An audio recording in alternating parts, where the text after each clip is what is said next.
His Excellency Prime Minister Modi, please. The floor is yours.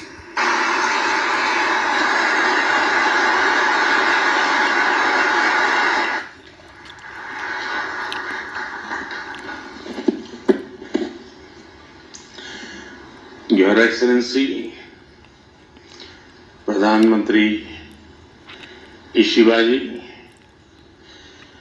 Bharat और Japan के business leaders, देवी और सज्जनों, नमस्कार, कोनिचिवा।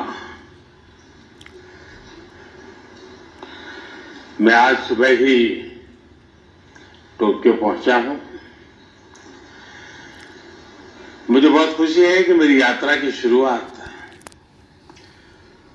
बिजनेस जगत के दिग्गजों के साथ हो रही है। ऐसे बहुत लोग हैं जिनसे मेरा व्यक्तिगत परिचय रहा है। जब मैं गुजरात में था तब भी, और गुजरात से दिल्ली आया तो तब भी, आप में से कई लोगों से बहुत ही निकट परिचय मेरा रहा है। और मुझे खुशी है कि आज सबसे मुझे मिलने का अवसर मिला है। मैं प्रधानमंत्री इशिबा का विशेष रूप से आभार व्यक्त करता हूं कि वे इस फोरम से जुड़े हैं। उनके बहुमूल्य वक्तव्य के लिए मैं उनका अभिनंदन करता हूं। साथियों, भारत की विकास यात्रा में जापान हमेशा एक अहम पार्टनर रहा है। मेट्रो से लेकर मैन्युफैक्चरिंग तक, सेमीकंडक्टर से लेकर स्टार्टअप्स तक, हर क्षेत्र में हमारी साझेदारी आपसी विश्वास का प्रतीक बनी है। जापानी कंपनियों ने भारत में $40 बिलियन से ज्यादा का निवेश किया है।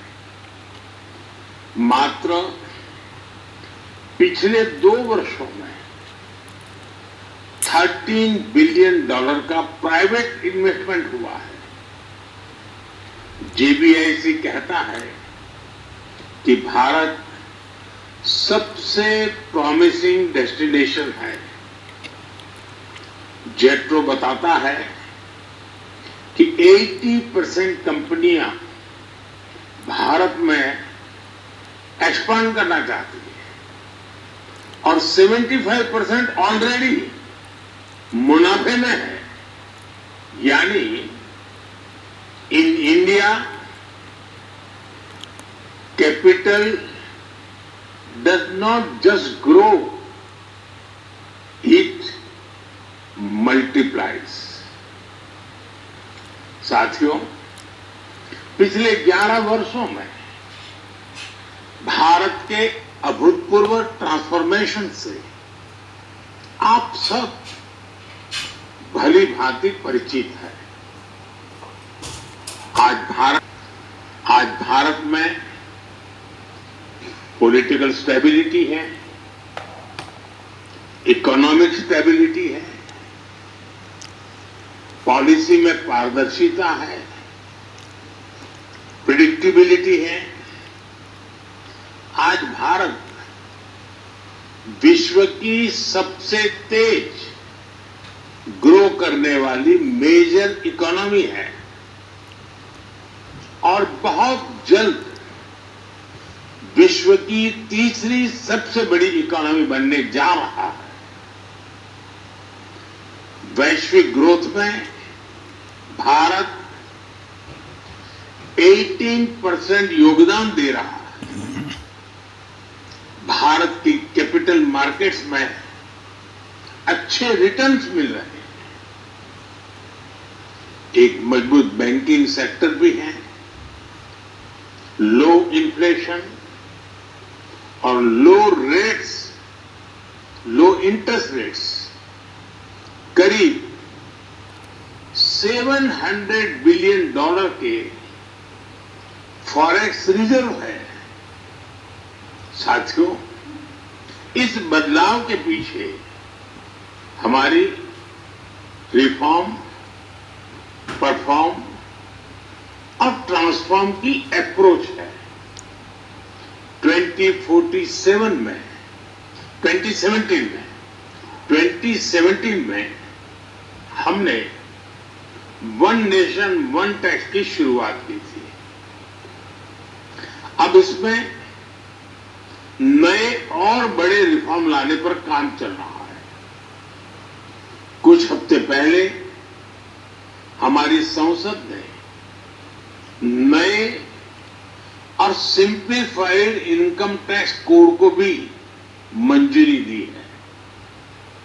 हमारे रिफॉर्म्स केवल टैक्स प्रणाली तक सीमित नहीं है। हमने ईज ऑफ डूइंग बिजनेस पर बल दिया है। बिजनेस के लिए सिंगल डिजिटल विंडो अप्रूवल की व्यवस्था की है। हमने 45,000 कंप्लायंसेस रेशनलाइज किए हैं। इस प्रक्रिया को गति देने के लिए डीरेगुलेशन पर एक उच्च स्तरीय कमेटी बनाई गई है। डिफेंस और स्पेस जैसे सेंसिटिव क्षेत्रों को प्राइवेट सेक्टर के लिए खोल दिया गया है। अब हम न्यूक्लियर एनर्जी सेक्टर को भी खोल रहे हैं। साथियों, इन रिफॉर्म्स के पीछे हमारा विकसित भारत बनाने का संकल्प है, हमारा कमिटमेंट है, कन्विक्शन है और स्ट्रेटेजी है। और विश्व ने इसे रिकॉग्नाइज ही नहीं, एप्रिशिएट भी किया है। S&P ग्लोबल ने 2 दशक बाद भारत के क्रेडिट रेटिंग अपग्रेड किए हैं। The world is not just watching India, it is counting on India. साथियों, अभी भारत जापान बिजनेस फोरम की रिपोर्ट प्रस्तुत की गई। कंपनियों के बीच हुई बिजनेस डील्स, इसका बड़ा विस्तार से वर्णन दिया गया। इस प्रगति के लिए मैं आप सभी का बहुत बहुत अभिनंदन करता हूं। हमारी साझेदारी के लिए मैं भी कुछ सुझाव बड़ी नम्रतापूर्वक आपके समक्ष रखना चाहूंगा। पहला है मैन्युफैक्चरिंग। ऑटो सेक्टर में हमारी भागीदारी बेहद सफल रही है और अभी प्रधानमंत्री जी ने इसका विस्तार से वर्णन किया। हम साथ मिलकर वही magic batteries, robotics, semiconductor, ship building और न्यूक्लियर एनर्जी में भी दोहरा सकते हैं। साथ मिलकर हम ग्लोबल साउथ, विशेषकर अफ्रीका के विकास में अहम योगदान दे सकते हैं। मैं आप सबसे आग्रह करता हूं, कम make in India, make for the world. Suzuki और डाइकिन की सक्सेस स्टोरीज आपकी भी सक्सेस स्टोरीज बन सकती है। दूसरा है टेक्नोलॉजी और innovation. Japan tech power house है और भारत एक टैलेंट पावर हाउस है। भारत ने AI, semiconductor, quantum computing, biotech और स्पेस में बोल्ड और एम्बिशियस इनिशिएटिव लिए हैं। जापान की टेक्नोलॉजी और भारत का टैलेंट मिलकर इस सदी के टेक रिवॉल्यूशन का नेतृत्व कर सकते हैं। तीसरा क्षेत्र है ग्रीन एनर्जी ट्रांजिशन। भारत तेजी से 2030 तक 500 गीगावाट रिन्यूएबल एनर्जी के लक्ष्य की ओर अग्रसर है। हमने 2047 तक 100 गीगावाट न्यूक्लियर पावर का भी लक्ष्य रखा है। सोलर सेल्स हो या फिर ग्रीन हाइड्रोजन, साझेदारी की अपार संभावनाएं हैं। भारत और जापान के बीच जॉइंट क्रेडिट मैकेनिज्म पर समझौता हुआ है। इसका लाभ उठाकर क्लीन और ग्रीन फ्यूचर के निर्माण में सहयोग किया जा सकता है। चौथा है नेक्स्ट जेन इंफ्रास्ट्रक्चर।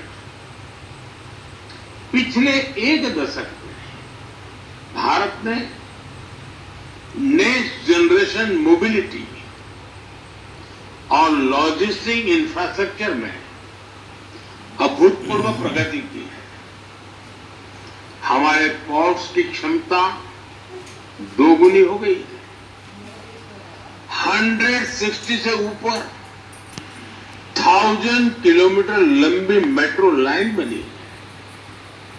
जापान के सहयोग से मुंबई और अहमदाबाद हाई स्पीड रेल पर काम चल रहा है। लेकिन हमारी यात्रा यही नहीं रुकती। Japan's excellence and India scale can create a perfect partnership. पांचवा है स्किल डेवलपमेंट और people to people types. Bharat का स्किल्ड युवा टैलेंट वैश्विक जरूरतें पूरी करने की क्षमता रखता है। इसका लाभ जापान भी उठा सकता है। आप भारतीय टैलेंट को जापानी भाषा और सॉफ्ट स्किल्स में ट्रेनिंग दें और मिलकर एक जापान रेडी वर्कफोर्स तैयार करिए। A shared workforce will lead to shared prosperity। साथियों, अंत में मैं यही कहना चाहूंगा, India and Japan partnership is strategic and smart, powered by economic logic. We have turned shared interest into shared prosperity. India is the springboard for Japanese businesses to the global south.